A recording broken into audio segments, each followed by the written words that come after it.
Well, it is a great afternoon for the now 9th in our series of the Resilience Innovation Investor Forum. We have an opportunity to hear from three very, very smart individuals bringing different perspectives for founders, technology founders, investors, insurance, non-insurance. I want to provide a little bit of background for each of you as we go through our agenda today, and as we begin to take a look at this whole national transition initiative that Alan and GreenToGold have put together that we're so fortunate to support and partner. For those of you who are joining us for the first time, let me, and you can read faster than I could ever talk. Our idea around future-proofing, whether it's America or anywhere globally, really this forum is set in place to connect and engage founders of technology, equipment, and data science with a whole set of innovators and investors. And the investors go from family offices, private equity, public, government resources, insurance, non-insurance. One of our focus is how do you bring all this together and really change the performance of what we're seeking to do, which is around mitigating risk through sustainability, green, climate objectives. Obviously, Myriam, you'll have a chance to talk about how we measure and use those performance metrics. And then, Alan and Devon, the opportunity to take a look at different technologies and how those are playing out in different sectors. And so we're looking at not just industries, but also communities as a target for the investment for resilience. I don't need to remind, especially this panel, but I will, focus and remind our listeners that the United States, like other places in the world, have had back-to-back billion-dollar wet weather, fire, different types of perils. So we've been looking as an organization at flood and drought. We've been looking at snow and ice. We've been looking at, wind and tornadoes, fires and explosions, and health and pandemics. So all of those combined make for a pretty challenging setting in the world. What's worse is that instead of having a chance to kind of take a breather and rebuild, we're seeing one disaster on top of another. And so any place in the world right now, in any industry that we're observing, is in the middle of preparing for, handling and managing, or rebuilding from a disaster. And therefore, that causes us to now look for new innovations.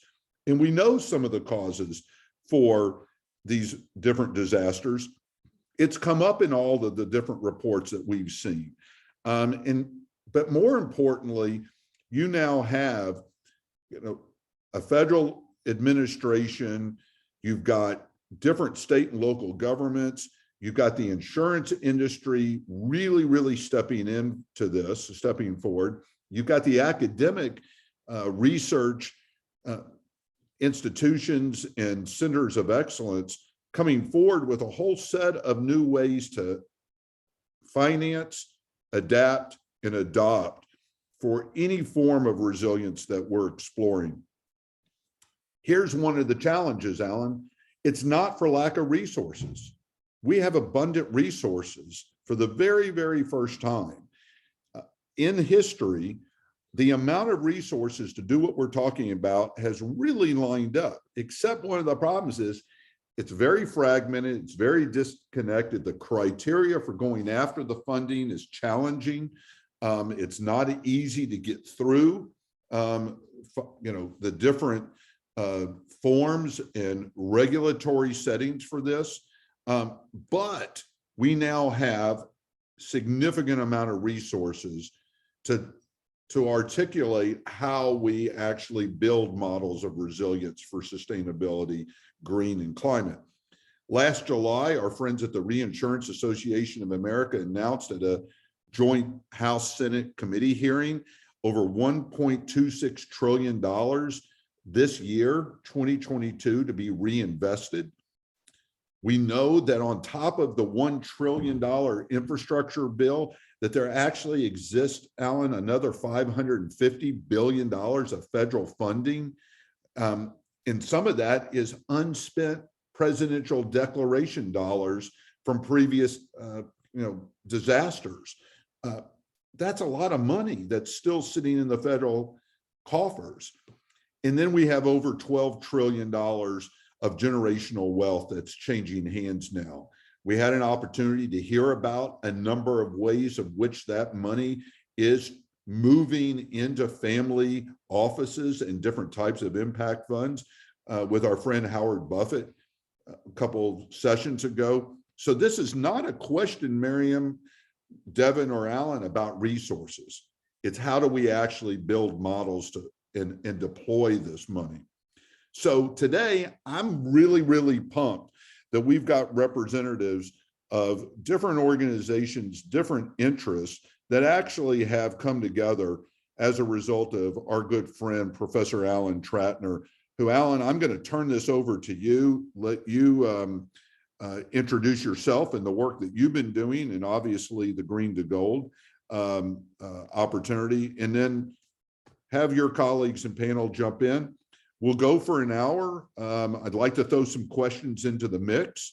We'll look for some additional discussion, and then we'll have 15 minutes of beginning to wrap up around a call to action and some next steps. So Alan, let me turn it over to you. Thank you, Richard. First of all, it's been absolutely delight and exciting for me to work with you since last year. And the Resilience Innovation Hub, and for you to adopt our National Transition Initiative is terrific, and to get behind it. And I've been watching all the great things you do in your background. So again, I thank you for hosting this today and helping you put the forum on. It's so critical to do this. My best way to explain what we do, you will see that there's the original Earth Day flag behind me. And I was involved in 1970 in the creation of that first founding of Earth Day. And at the same time, we created this brand new and the first pioneering impact incubator called GreenToGold. And it was about fostering the green economy as a solution globally that married everything together. What we do as a species on this planet, in our economics and our ventures around the planet, and also how we affect the planet itself, what Buckminster Fuller called Spaceship Earth. And, we're all kind of traveling on this craft, and we see how we're all interconnected now and how it's important, especially, I worked with Al Gore when he was vice president of the United States, and our green eco expos that we had in the Green Business Conference that I wrote and actually ran across the United States. And the whole thing about the inconvenient truth was to point out that we are having a dramatic impact on the climate and climate change, which is driving, and the insurance industry, as Richard pointed out, already realizes that this is causing dramatic, record-breaking disasters of all types around the planet. So what if you could, and in a sense, it's great that this is hosted by the Resilience Innovation Hub, because I hope to talk about something steeped in innovation, the people that we have today as experts and what we represent in the world. It's very appealing. It's appealing to investors, equity and debt in that sense, and hybrids of that have started to happen, and social impact and environmental impact and sustainability impact investors. But it's also important for the foundations, philanthropy, and the government, of course, and helping the nonprofits that are involved in this around the world be funded from sponsorship and grants and donations to help them collaborate. It is more than just a private public partnership. It is, in fact, if you look at private ventures and business, and the public sector being government and everything else. The last segment is, in fact, the nonprofits. And I remember, Richard, last Friday, you really kind of summed up that other forum session about the importance of philanthropy to really mitigate what's happening and power up and challenge everybody else to make this happen. So what if you had the scenarios, what if you had this pioneering impact incubator that was about the green economy, about inventors, entrepreneurs, small businesses, and we're an anomaly on the planet that we've almost been able to help support 200 socially and environmentally responsible nonprofits worldwide, 100,000 members. Threw me on to Oprah, Good Morning America, CNN, 5,000 workshops around the planet. What if you could marry that on all these inventors and entrepreneurs and nonprofits to a top tier accelerator? And that happened to us now more than a year ago, in that we have this Domino One, which has clients such as the SDGs, the United Nations Department of SDGs, and the Pope's Donor Fund in their climate project. And beyond that, incredible. We put an accelerator together, top tier, with vertical accelerators, as well as the horizontal accelerator that couples with GreenToGold. The vertical accelerators are about government and other sectors, pure water and ocean and energy. And that's what we're trying to do, is foster that with our nonprofits. So here's a prime example of that.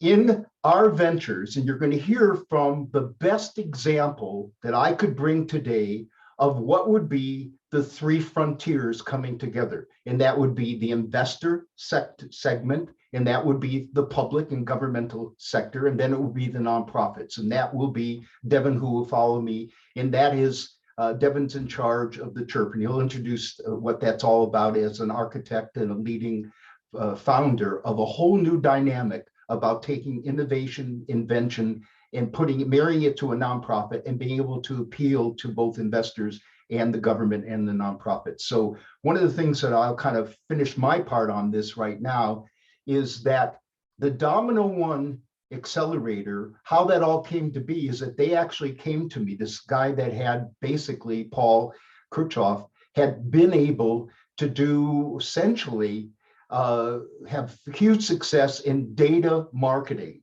And so the company could have retired and done nothing for the rest of his life but travel the planet. But what he did was come up with a platform that crowdsources innovation for every kind of problem you can imagine. You want to save the rhinos, you want to help government innovate and find new ways to solve problems. That's what the vertical accelerators were all about. In this platform, we've actually shown it to the X Prize and the Earth Day and all kinds of other experts, and they're just wowed as I am, including the UN SDGs and the Popes. Paul actually had a meeting with the Pope last year about this, and they were talking to us about putting renewable energy on the Vatican, which I'm more than happy to do and make it sustainable and resilient.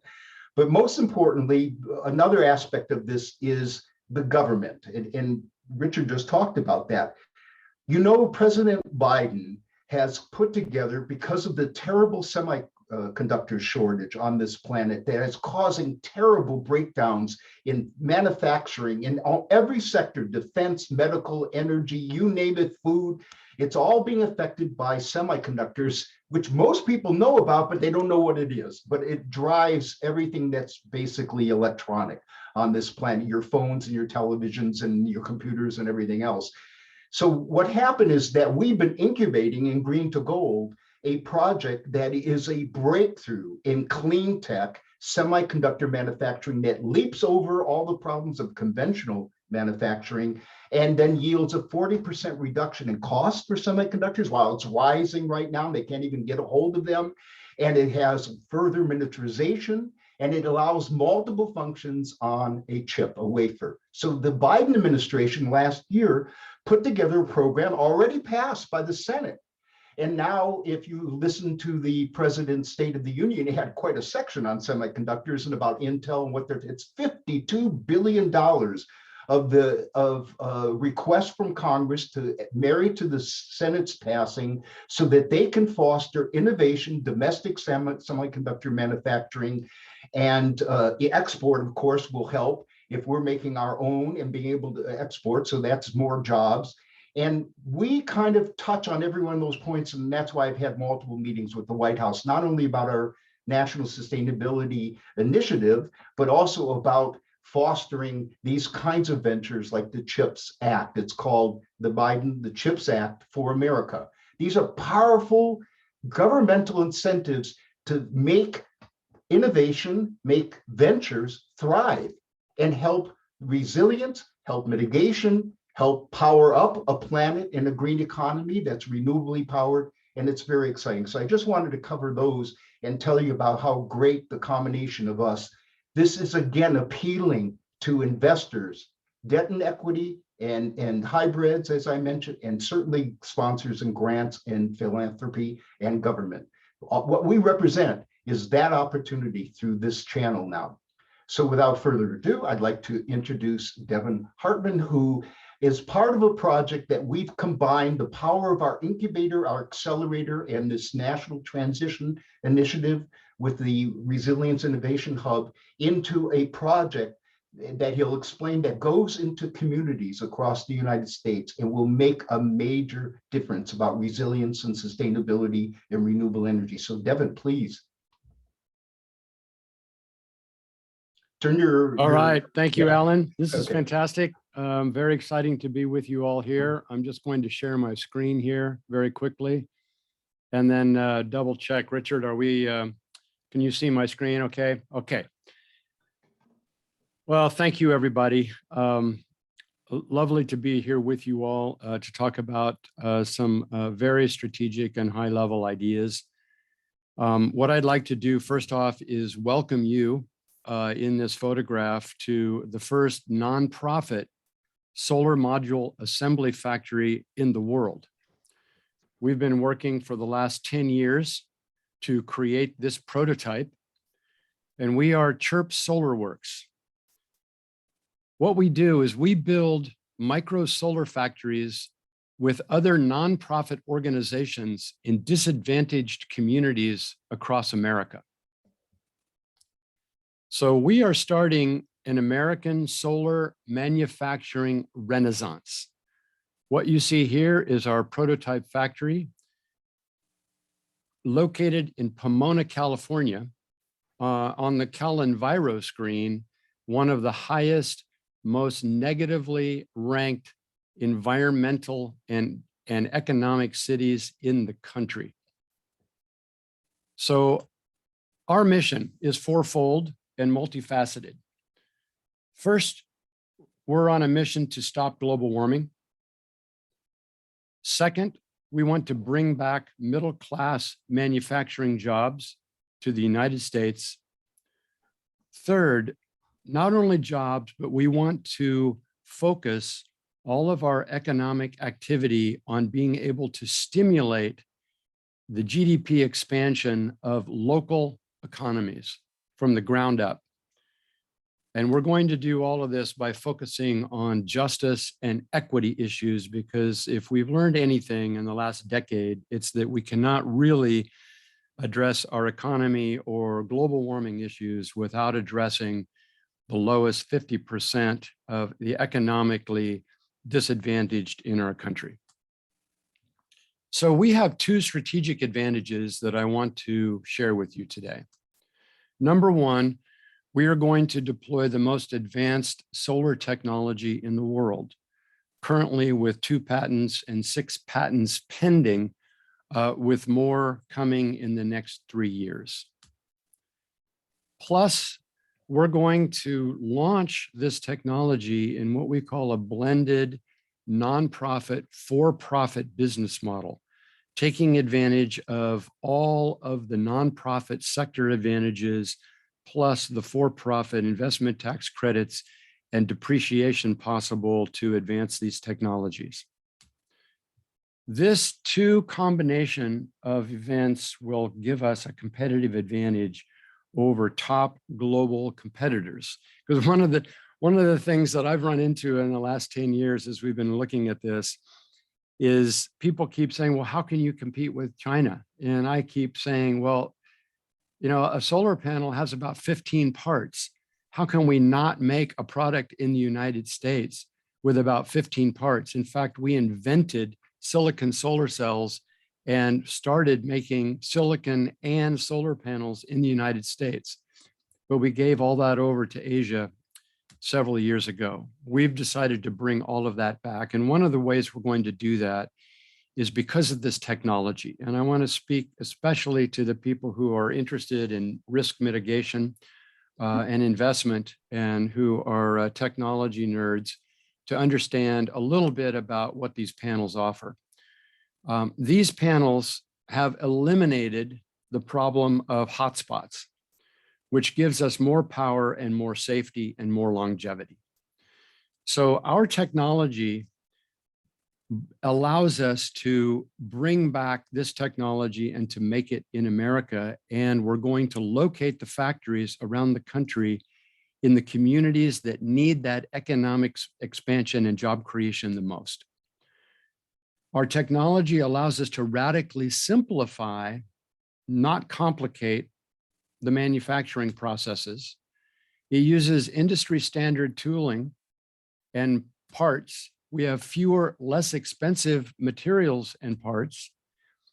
And our panels will produce more power and live longer than any other modules currently created on the planet.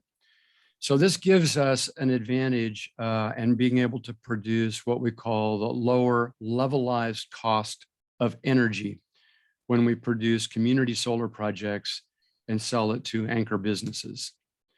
So this technology has been validated over the last 4 years by Harvey-Mudd College, voted last year by US News and World Report the #1 undergraduate engineering school in the country. They tested and confirmed our inventors, Kent Kernahan, panel level solution that anticipates and eliminates hotspots in real time. And we also have substantiation from New Jersey Institute of Science and Technology from Dr. Ravindra, professor of physics there. So we can get into all of that, and all of the white papers are on our website that everybody can follow up with. But essentially, you see on your left, the silicon solar cell was invented in 1941 here at Bell Labs in the United States. And ever since that time, there's been a problem of hotspots that have been a fundamental problem in solar panels. You can see on the left a very recent shot from 2 years ago of the latest Japanese panel, tier 1 panel, displaying several hotspots. The highest temperature being on that panel at 241 degrees Fahrenheit. You all know that water boils at 212 degrees. And you see on the right, the highest temperature on our panel is 144 degrees Fahrenheit, essentially the operating temperature of a silicon solar cell. So why is this a problem? Hotspots are generated. This is another study showing several hotspots in a solar panel, one of them up to about 300 degrees centigrade, which is an equivalent to about 500 degrees Fahrenheit, which is a very big problem because heat always destroys. Solar panels are set in massive arrays around the country to supply us with energy. And hotspots have become such a problem. As silicon solar cells become more efficient, the problem of hotspots is getting worse. And there's an entire industry now of drone surveillance over solar fields, like this one here, showing the prevalence of hotspots so that they can actually see them through infrared photography so they can change out those panels, because hotspots will destroy a solar panel and deteriorate the energy expenditure. This is one of the problems of hotspots that you see. On your right, 18 months ago, Walmart sued Tesla because 7 of their buildings caught on fire. because a hotspot can not only heat the panel, but it can actually start creating sparks and cause a plasma arc that can actually burn through the panels and the building itself. On the left, up here in the upper left-hand corner, you'll see a photograph, a close-up shot of the back sheet of a solar panel bubbling because of the hot spots. And then on the left lower, what you'll see is this yellowing in the EVA plastics that encapsulate a solar panel. And this is one of the primary reasons for degradation in our solar industry. Degradation is getting worse. The latest reports are that degradation is now twice what the industry is in fact claiming because of the increase in the efficiency of solar cells. So in terms of this particular discussion today, some of the other things that are very interesting to discuss is the actual mitigation of serious risk in solar today. And as we continue to plan on distributing millions more solar panels in the country, the question of how safe they are becomes very important. This particular technology that we're launching is the first to have also other patents around what we call FRSS, or first responder safe solar. These are the first panels on the market that will shut down in a thousandth of a second if it does not see an inverter. It's also spark arresting solar, so these solar panels can never create a spark or a plasma arc. They have been designed with aeronautical safety in mind, with something called failure modes effects analysis, which makes sure that there are no zero single point catastrophic failures. So in other words, there is redundancy built in the interconnects throughout the entire system and all of the electronics. All of our solar cells are repairable, and this will be the first solar panel in the world that is actually software defined and upgradable from software. So once we put these panels in the field, we expect that they will be 10 times less degradation and upgradable as we upgrade software going forward. There is a white paper now just coming out this next month in the journal, IEEE Journal of Photovoltaics, from the two physicists at Harvey Mudd College discussing hotspots and discussing how this is the first panel in the world since 1940 to actually eliminate the problem of hotspots, not mitigate or try and minimize the worst effects of hotspots, but to eliminate them. So let's move to the business model. We have a for-profit and a nonprofit business model. Our factories will be nonprofit, but we will be taking for-profit investment that can monetize investment tax credits and depreciation on the for-profit side, while the nonprofit will monetize private grants and public disbursements. This first factory was funded by a $2.1 million grant from the state of California and another $1 million of grants from private donors. So we have married this model to take advantage of all of the opportunity afforded both sectors. And this allows us an incredible advantage in the marketplace, especially in the face of Asian competition.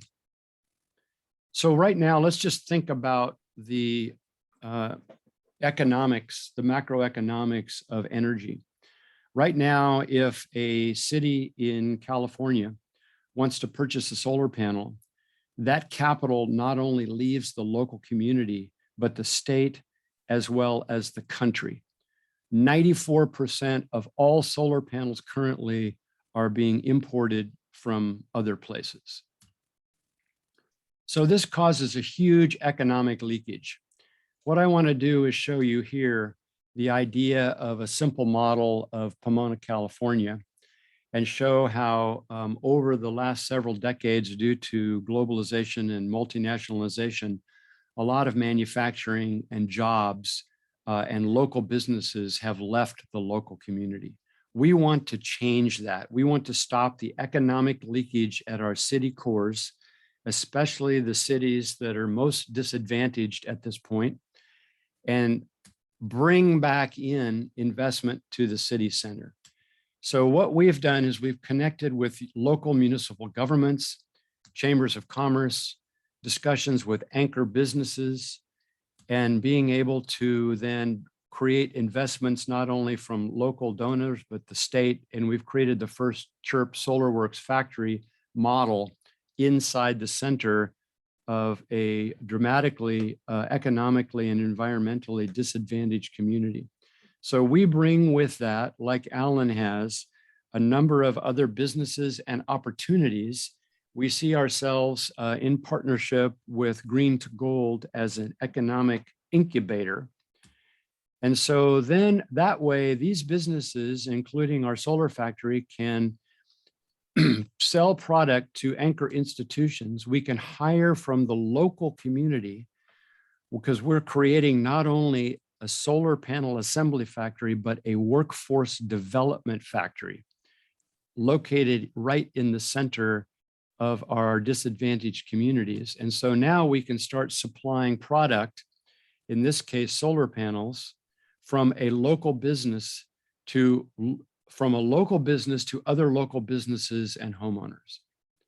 So this is the way this works really quickly. So when you think about it, households are a leakage at the local economic level, because households are spending, per every 6,000 low-income household family, they're spending $6.5 million a year outside of the local community, going to the utilities to be burned up every month.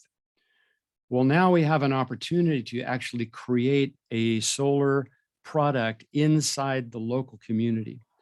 So we got state and city and donor funding. We created a locally grown power factory, and now that factory can create solar panels for the entire city, plus our low-income householders.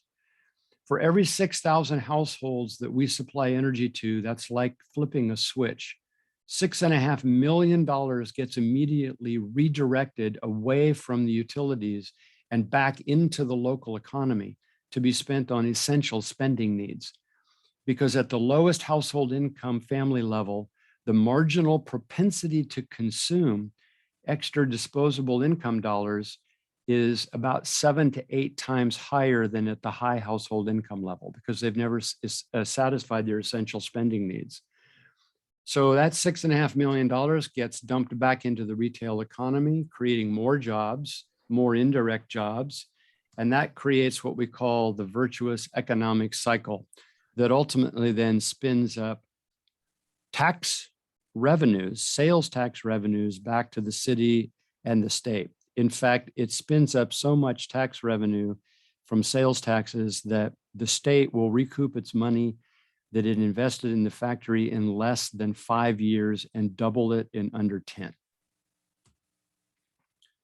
So we are creating a national network called Locally Grown Power of nonprofit solar assembly factories that will be linked together in a nonprofit network across the country. We are currently in conversation with 15 other cities around the country that we will link together in a nonprofit network that can never be rolled up and sold. And that network is focused on local nonprofits, not global corporations. It's focused on equity and justice issues. It will be mutually cooperative, each factory to each factory, resilient, not encumbered, and it will be regenerative economically at the local level rather than being extractive. So this is a world-class solar panel assembly factory that for every local community has a staggering return. After the phase 1 of each factory it will be mitigating 26,000 metric tons of carbon per year, create over 700 direct and indirect jobs, expand local economies by over $147 million over 15 years, and serve 6,000 low-income households, helping them increase their disposable personal income by $6.5 million per year. And the number with 10 factories, of course, becomes staggering. Just 10 factories will create over 7,000 jobs and create over $1.47 billion of GDP expansion at the local economic community level. So let me just very quickly kind of summarize what this opportunity can provide at a regional level. Los Angeles has a county sustainability plan that is the boldest county sustainability plan in the nation. Goal 7A, just one goal of that sustainability plan, has the goal of distributing 10 gigawatts of new distributed energy resources by 2045 in LA County. The problem with that, of course, is that that will require 30 million new solar panels by 2045. That will require $3 billion leaving the LA economy and the country to purchase those panels, unless we provide the solution, which is simply to create 13 solar panel assembly factories in the county of Los Angeles, located in the most underserved communities that we can find who need the jobs the most. We can create 30 million solar modules right inside Los Angeles County while creating over 10,000 jobs. That way we can invest that $3 billion locally and at a GDP multiplier of 7 based on our input-output models, that will create a $21 billion GDP expansion in LA County alone. So welcome to our factory. We're ready to talk more. We've talked a lot today and gone through things very quickly. There's much more to share. We have many, many strategic partners, including the state of California, several universities, and several nonprofits around the country. And we're anxious to continue this conversation with all of you. Thank you very much. Thank you, Devon. It's such an exciting, innovative network, the whole plan, technology and nonprofits and for-profits and government, everybody working together. So now we'll have Myriam going to talk about worldwide generation and how what she does and the platform they've created, so remarkable, can give us measurement of the inputs for both funders of all types, all colors of funders, debt equity, nonprofits, et cetera, and what it means to the ventures, the inventor entrepreneurs and the nonprofits, and how they can use that to work and mesh together and have the most impact on climate change, mitigation, resilience, sustainability. So Myriam, thrilled to have you with us. Turn your volume on. Sound, you got it.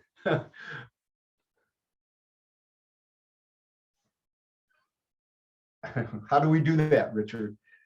Put a sign up, sound, turn your audio on.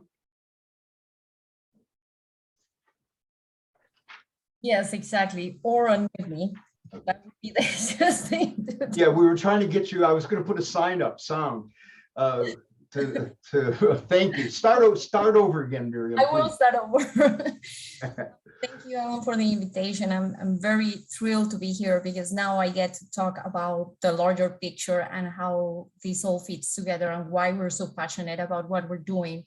And I just want to recap with what you just ended up with and what Richard said, which is it's not a problem about resources anymore. The money is there, but is that money, is that capacity, are those resources pulled in the right direction, and are those resources allocated in a way that they create impact? And if that's the case, or if it's not the case, what is impeding that?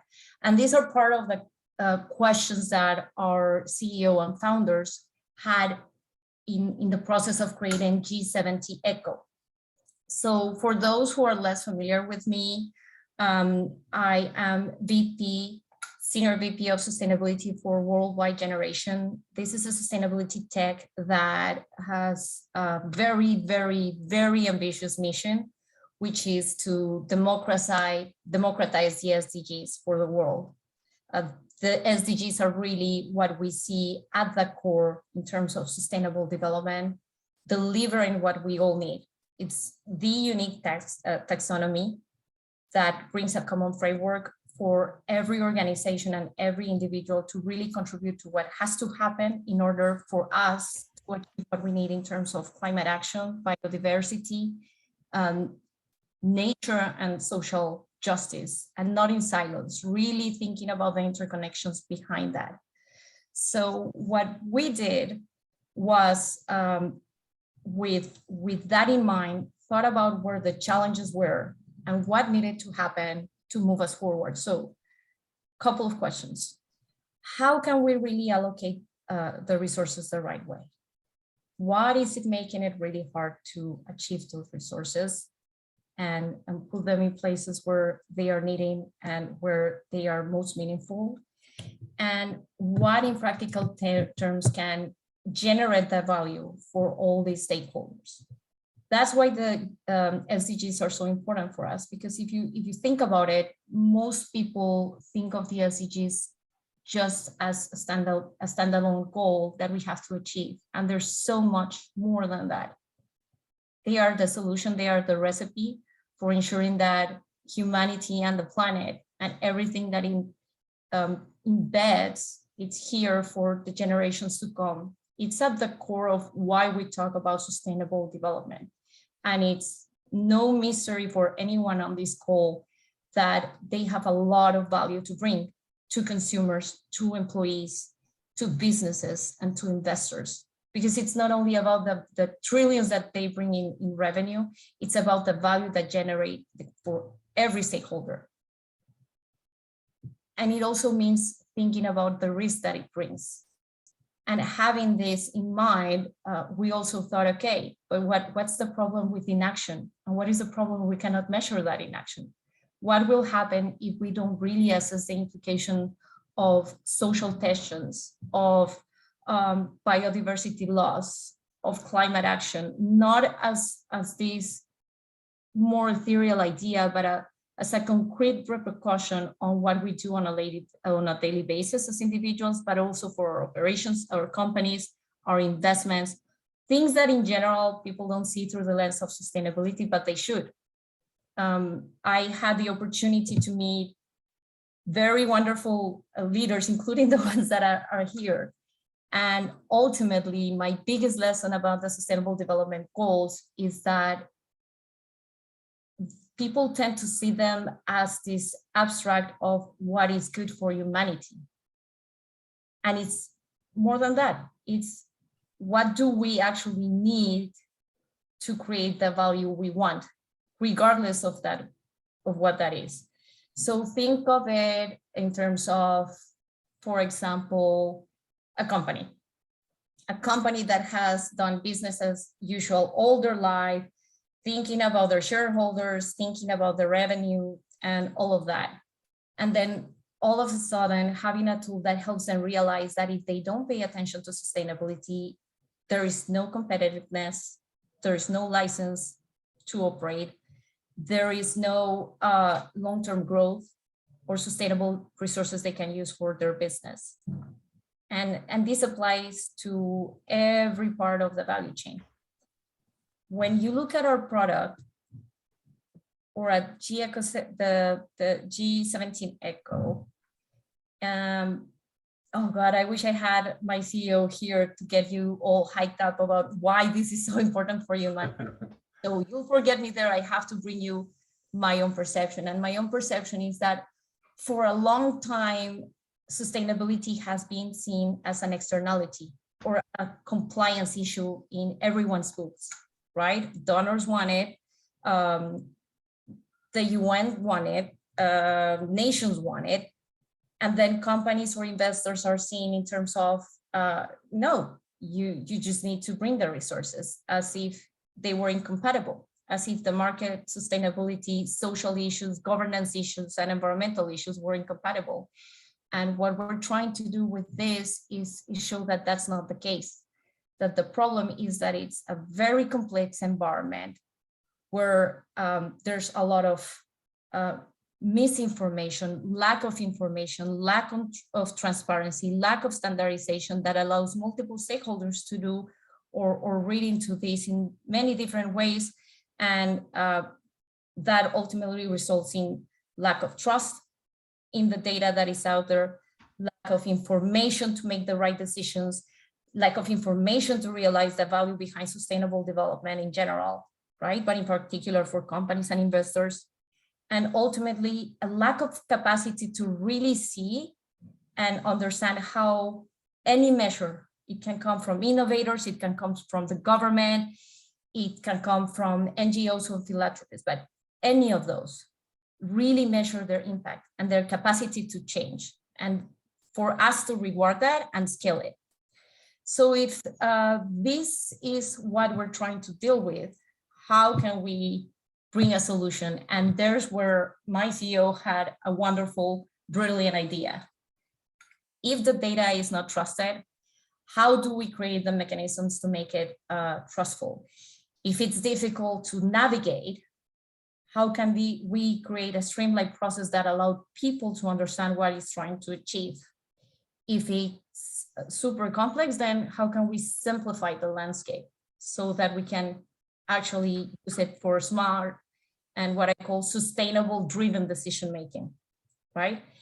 If it's not relevant because it's too dated, how can we ensure that it's done in real time so that it's useful information to make decisions, and so that we can act not only reactively, but actually proactively and preemptively in order to guide our resources, guide our capacity in the right direction. And it's in this context that you see these 4 big buckets of a very complex ecosystem out there that goes across governments, investors, actually the people that assure and verify that all this information is there. And for some reason, okay, good. Let me just, missing one, perfect. So of all those actors that you have there that need data, that are basically asked to report on that data, to certify what they're doing, those who want that data to make decisions, they all have a basic general environment that we're facing right now.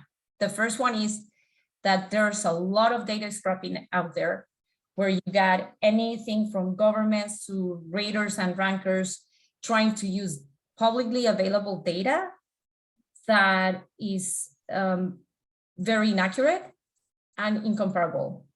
Then you have several versions of how you measure things, how you see sustainability, and impossible ways for you as an organization to really try to keep up with them in a way that shows that value from just data points and statistics and what we need in the world, which is tackling the biggest challenges globally: environment, environment, nature, climate, and biodiversity, social justice, and governance and equality. The third one, which I've already mentioned, is how then we get all that data in a way that is transparent, comparable, timely, and verified, where you show evidence that what you're doing is not greenwashing, but really creating the result you want, where companies and investors can see this information and trust they're making the right decision by investing in your company, where that same information can be used by others to create value in their own businesses. And then how do you do that in a way where you can interconnect the world, where you can do this in scale, where that interconnection actually increases communication and increases clarity, as opposed to making everything more confusing because everyone follows a different rule or a different language, or a different regulation or standard. So what we did was, boy, is this low. Reminds me not to use this dynamic anymore. It's not that bad. Oh, thank God. It took us on a journey to create an interoperative platform based on products as a service, where you have global real-time connection and access to data, that it's transparent, that it's holistic, because it covers everything that is relevant for sustainability and that generates value for society, and that ultimately allows you not only to track impact, but to clearly understand how to map that data, to manage that data, monitor changes, really measure what you are, where you are, what you want to achieve, and how to get there, and then use that information to inform your markets. And here I'm not talking only about selling the product, it's really understanding your employees, understanding your customers, communicating with country level policy developers and regulators in a way that informs positively and negatively what you do with your business and the type of contributions that it does. Now, if I try to do a very, very, very big summary of what we do at WWG, our ambition is to serve with a tool all of our stakeholders. We want information that understands how the world works through the lens of sustainability, and specifically through the SDGs. And why we want that is because it's the common language in terms of everything that happens in the world and everything that we can achieve. And what we have done is ensure that we partner with the globally recognized standard frameworks and regulators to translate that information into meaningful decision-making information. So our team has developed a series of products that I'll show you in a minute, in order to allow companies and organizations to track the data they produce, follow on targets, and show performance, and use that information to inform investors so that investors know that their investment is actually creating value. And where it's not creating value, how to correct it. But at the same time, we're working on solutions that would allow, for example, donors to know where to contribute in projects of development, or NGOs on how to manage their own projects, so that they in turn can learn how best to allocate resources in the most meaningful way. And then the last layer is how then we interconnect the system to look at what that individual organization is doing and how is it contributing at the larger picture. So how is this contributing to the SDGs of a city, of a state, and of their government, their national government. And that's the whole purpose behind it. We're not trying to create a product just only to ease the burden of reporting and free the access of transparency in the reporting of the information. We're trying to really create an ecosystem, and that's how we see G17Eco, in a way that actors can see beyond what they're doing and can be more strategic in terms of aggregating that value at the scale that it's needed. Because that's one, if not the main point, that it's painful for everywhere in the world, how my own individual contribution is helping achieve the SDGs while also helping that broader context to address other problems. And now to give you a quick snapshot of how it works, I don't want to go down the rabbit hole of our platform, because then I could potentially take the rest of your time and 1 hour more. But basically what we do right now is we take an organization's information that is their own, and we map it against the SDGs and then against the globally recognized standards and frameworks. This allows an organization not only to build their strategy, but also to track it. and understand where they're contributing, how they're contributing, whether or not this contribution is negative or positive, and how they are in terms of tracking their performance and developments. And one of the most valuable aspects of that work that we're doing is that the tool itself is created in such a way that it doesn't matter if you're a Fortune 100 company or an SME. It's a tool that takes you on a journey where it teaches you how to see your industry, that allows you to understand within your industry what is the type of information that is relevant for investors and business decision makers, and how with your own work you can start measuring impact on key sustainability metrics in a way that it derives value for your organization, regardless of being an NGO, an investor, or a company. The whole purpose is to show you where your actions can catalyze bigger change on the sustainability goals. And that's where basically the platform of products that we have under G17Eco gives a little bit more sense to what I just said to everyone, and what might look a little bit more abstract, which is the fact that we have tools that allow you to basically, if you're you're starting in this journey, to understand where you are and what the SDGs mean to you, what the SDGs mean in the broader landscape, the type of measurements you will need to take from there. Then City Light and City Pro are actually products that are tailored to companies, that allow a company to really understand, for example, and this is a real case, we work with a small atelier in the fashion industry, and they do immense work around gender equality and sustainable resourcing of their fabrics and products. So they use our platform to understand what's the meaning of that and how to get them that extra light, not only just to choose something that it's certified, but really know how to transform their business into what they want to achieve by knowing where they are. Then City Pro is a little bit more complex because it gives you a more broader universe of data, and Portfolio Tracker is intended for investors, asset managers, and the sort, so that they can have non-financial and financial valuation of their investments, to break the siloed behavior between, reporting your financial information and KPIs and giving a report of how your sustainability performance looks like.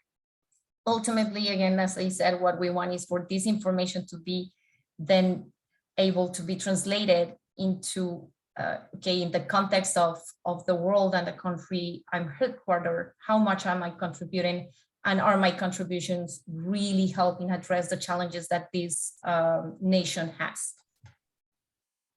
And Myriam, I want to stress again that this is for profit and nonprofits and government and everybody in the financiers. This is for everyone to be playing in the same level field. Yes, and that's one of the things that makes me so passionate about it. In fact, one of the products that we're going to launch, I'm not saying in the near future, but we're working on it. It's something called Project Tracker, and it's a great tool to connect the work, for example, either donors or nonprofits and do it globally, to really track their actions in sustainability and really showcase the effort that those actions are impacting.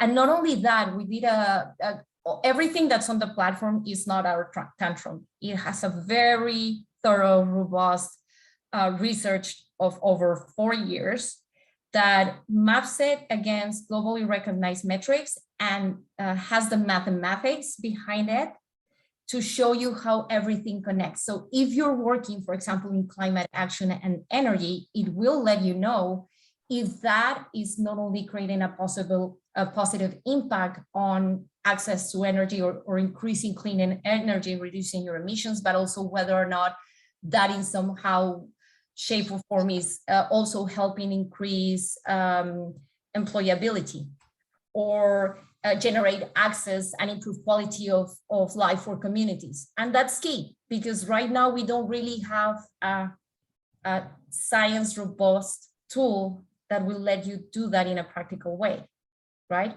You would have to do local research in order to do that or prove that.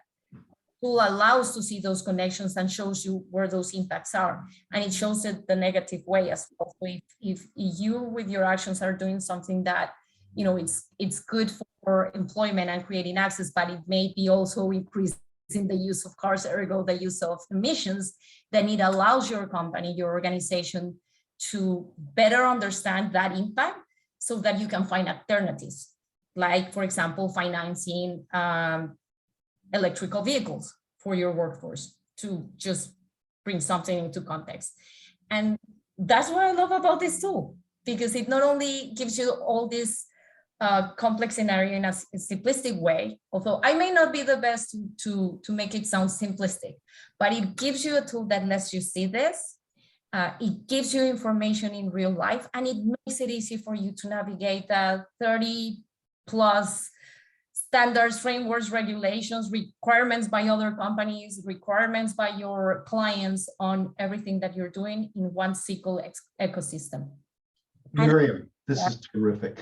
We're going to kind of now move to a different section of the presentation today, the roundtable with Richard and all of us, and open it up to the audience and also Richard's incredible, insightful kind of wrap-ups of what we've been talking about. So I can't thank all of you enough for this kind of intense information that's so important to this whole issue of a national transition initiative from where we are now to a brighter world that is not going to clobber the environment and will help economic development for the whole planet. I think it's so important, and then reduce, of course, risk and mitigate future. I love the phrase that Richard uses, future-proofing America, future-proofing the planet is really a great goal. Go ahead, Richard. Well, first off, I've got pages and pages of notes. I want to start kind of at the beginning and work forward to some of Myriam's pieces. I want to point out, and hopefully I'm interpreting this the right way, between the semiconductor initiative, Alan, that you've been a part of, and the solar panel initiative, Devon, that you've been a part of. I think what I'm hearing is one aspect of sustainability and resilience is the creation of hyper-local market solutions that individuals close to the sector, close to the end-use market, but also can spark employment and spark, the changes economically we want. Am I making sense that is one of the unique aspects of that we know that we've lost a significant, or not lost, but been very challenged in all of these disasters. COVID really pointed out even more about the supply chain issues. And that if we can make these hyper local, that what we can do is overcome that challenge and look at something that has sustainability, equity, green elements. Am I saying that right? Yeah, absolutely, 100%. That's Devon, what this whole mission is about. It just we've really understood, I think, viscerally, that it just makes no sense to have delivered materials to one central location in a multi-billion-dollar factory to aggregate those materials into a very valuable product, and then try and ship that fragile, valuable product from there all over the world. Right. It makes much more sense. It's not a resilient solution. Right. And it also assumes that the idea of trickle down actually does work. And all of us know, certainly in California, we've got 250,000 people living under bridges. Right. So we know that without jobs, no matter how cheap a product is that comes in from out of the country or out of our city, if you don't have a job, you can't afford to buy it no matter how cheap it is. Right. So what we've done is essentially we've taken the $1 billion lights out, fully automated factory for solar panels and broken it up into modules.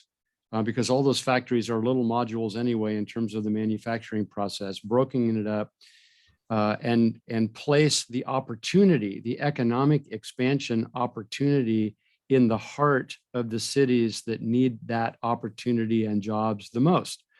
So we can distribute parts to those factories, and then neighbors can be making panels for neighbors and distributing the very valuable product in an area of a few miles around the factory, which also increases the opportunity for warranty and serviceability and ongoing operations and maintenance and risk management of that product, so that we can get back to more of a kind of a craftsman mentality where the local community is the one that you can pretty much get your arms around, and that is the most vibrant economic base. But look, this goes to this virtuous circular economy. That's right. And I think what I want to point out, and I'm going to tie this, Myriam, back to some of the SDG goals in the G17. But what I'm also taking away from part of this is, and it's something that keeps on coming up in other aspects of the investor forum. Devon and Alan, it's a solar panel and it's a semiconductor chip. Thank you. I got it. We're going to build it. We're going to market it. We're going to sell it. Thank you. But what we now are doing is we're taking a quote unquote product and getting multiple benefits from it. Some of it is multiple benefits that are investable benefits, and some of them are what I would call offsets. And I think, Myriam, this is something I've talked with Nate and your team about, is that we are now hearing from investors, insurance, non-insurance, private equity, family offices, are now realizing that these so-called offsets, if I do something here, it reduces something here, right? That what we can actually do is measure both the financial and the offsets, and we can capitalize. We can put a financial number around it. Myriam, am I saying that right? So if I'm talking about, I want to build a factory, solar panel factory, I'm going to get the benefit of what we want to do with the solar panels, but I'm getting a broader benefit. The same thing for the semiconductors. Absolutely. That's where I think that the tool that you all have come up with is, it allows me to bring all of these elements into one measurable tool. Am I saying that right, Myriam? Yeah, I would say that it has an extra layer of complexity, which is that it's really transforming the way that we see value. Yeah, wait a second. I'm gonna push back. Don't make it any more complex than it is. What you're doing is you're actually flipping it. You're making it a lot simpler for me, right? It's already complex enough. What I think that the cool part about what you all have connected here in all of these 2,400 measures, oh my God, there's so much information, is, Myriam, is that you're simplifying this to basically taking, let's take a look at this, that if I go in and I put a solar factory in my community, or I do a semiconductor facility, or the GreenToGold incubator, which is the marriage that we did with, that causes lots more enterprises, invention, innovation, and a labor force. So let me correct myself. Sorry. It makes it easier in terms of my lens of reporting up the information you see. Right. Because then within a snapshot, you can see different variables that are interconnected and impacting positively or negatively in any regard.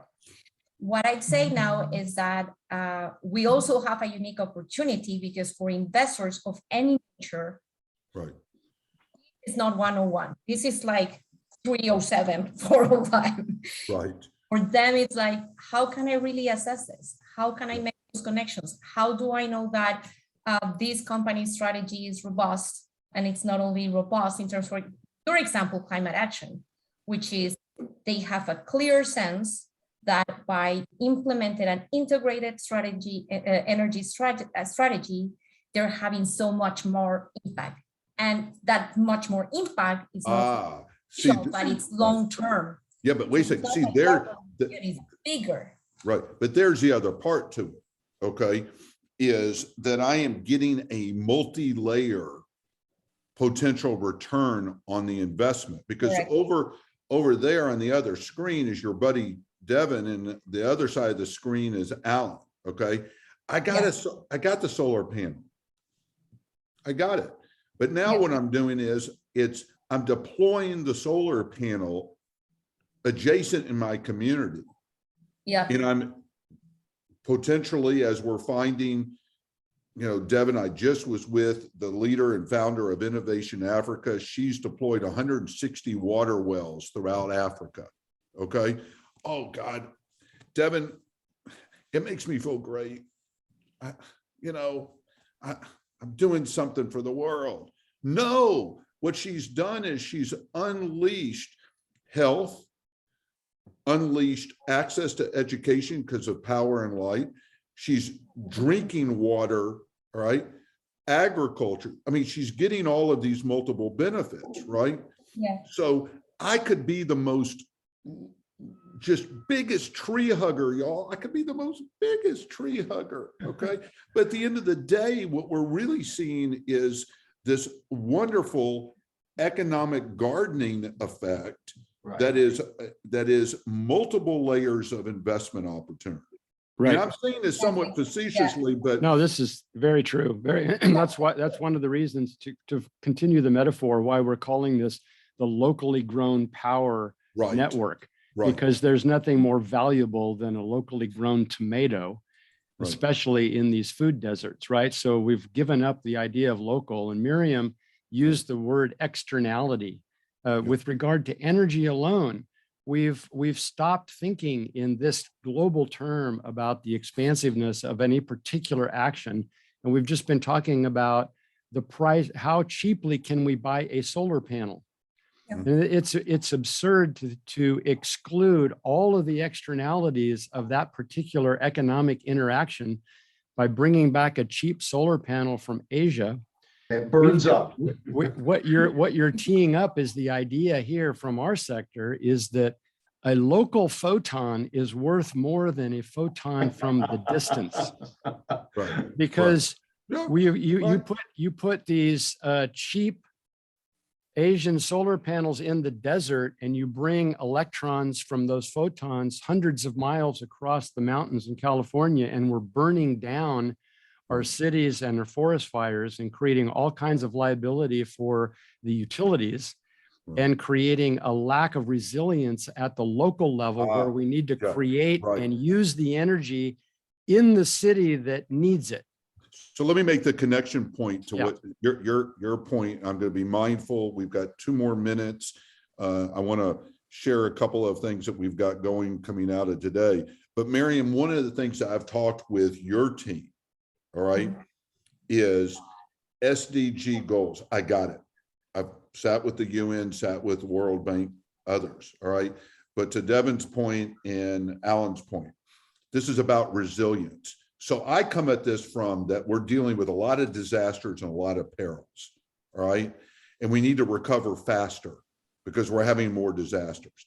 But one thing we also know is it's hell being poor and going through disasters, because I think, we've all recognized that the level of impact of a disaster on the lower end of the economic scale, right? Devon, I'm going to say this one more time. I don't care about all these social issues that you're throwing. they're my employees. And if I can't get my employees to be more resilient, I can't get my workforce back, right? That's at the core. Yes. I'm going to use resilience in a slightly different way, and it's through the perspective of the stakeholder. It's key to have resilient communities, but if you talk to the shareholder or the traditional investor, I'm not talking about the forward investor, the first thing they'll say is, what's in it for me? How much will I get from this? Yes. The power of G17Eco tools like these ones is the fact that they demonstrate the value. Because if you have the right data, the conversations as to how resilient investment. And ultimately, that's what investors want. They want an investment that will give them the return and that will be there for the longer term. They don't want to invest in any place in the world if in 2 years there's a drought and they lose all their investment. Right. So Myriam, this is a segue to a couple of quick things, and then we need to wrap up. Your generation, not Alan's and mine, we're just a bunch of old guys, okay? But your generation has truly taught the world that you can do good and do well at the same time. Yeah. Right. My generation was you had to make a lot of money and then you could give that money and then you could have, right? We now know that you can do both of these at the same time. Right. And we also know that it's acceptable and appropriate, right? Out of balance, it gets out of balance, right? Right. So I think one of the great impacts of the Green to Gold and this national transition initiative that we've signed on to is we're coming at this initially, as Alan knows, from pre-disaster and risk mitigated resilience. How obvious is the fact that if you do something ahead of the curve, it's going to reduce the loss claims, reduce the downstream economic impacts. That very much aligns with sustainability, very much aligns with the ESGs, the SDGs. All of this now is aligning, and I am pumped that what we can do through this relationship, Alan, through all of the the pieces that we've had underway, all right, is begin to take a look at how we ultimately connect the dots of companies, data, equipment. Let me thank all three of y'all for jumping on today. I know that we had to reorganize this several times, and it's not been easy trying to go from a in-person 2-day 40 speakers and to break this up. We've got a few more sessions coming up before we begin to wrap up. We did one earlier, Alan, with the Insurance Information Institute, the Reinsurance Association of America, the Center for Insurance at the University of Alabama, all about data science. Myriam, all about how all of this data is really beginning to give people information about resource allocation, about new models of investment. So we've got, a couple of more of our forums, and then we will, move to our, hopefully, April, May, and June, move back to our in-person events. We've got a platform now that will allow us to engage a lot more folks as we move from the virtual to the physical, and especially since we're going to be connected across the country. Ties in with Domino One, as Alan mentioned, this ability to kind of crowdsource innovation and tools. Everything that we've been doing, Alan, as you know, we've recorded this, we posted it on our YouTube channel. I look forward to getting this recording out to the three of y'all, and would encourage you please to put it on your social media, distribute it. So here's my call to action, because I never like leaving anything without a call to action, all right? How we connect these dots into something that is very purposeful, in my mind, is best done by a pilot or series of pilots and demonstrations. Devon, I've already got 4 or 5 pieces that tie in, all right? But the only thing that I realized in any of my experiences is we have got to help people build confidence in doing new things. All of this is new. It's not a question of whether it should be done. It's new, and we've got to help elected officials, communities, industry leaders, investors feel confident in taking these next steps. So I wanted, through the National Transition Initiative, as Alan is aware, what we're looking for is deploying, whether it's using E17Eco as a platform that drives measuring how these pilots and demonstrations work, all the way over to, Devon, how we take these factories and begin to move them and apply them. So I want to thank all 3 of y'all so much for your time today and for the brilliance that you all bring to the table. We got a lot of work to do ahead of us, but by convening this type of effort, I'm hoping that we are creating a charge of moving forward, that it can be done, and that it's not a lack of resources, not a lack of technology, not a lack of data or tools to look at performance. It is now really, how do we start actualizing at a local level these types of projects? So thank you all. And we want to bolster this for Earth Day coming up on April 22nd, I should know.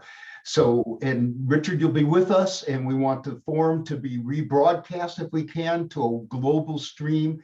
And, Yep. it looks like we might be able to have Vice President Al Gore join us. We're talking about being a keynoter, but this is so important that the world learns about it. And that's what we're going to focus in on the 52nd birthday of Earth Day. And by the way, an ounce of prevention is worth what?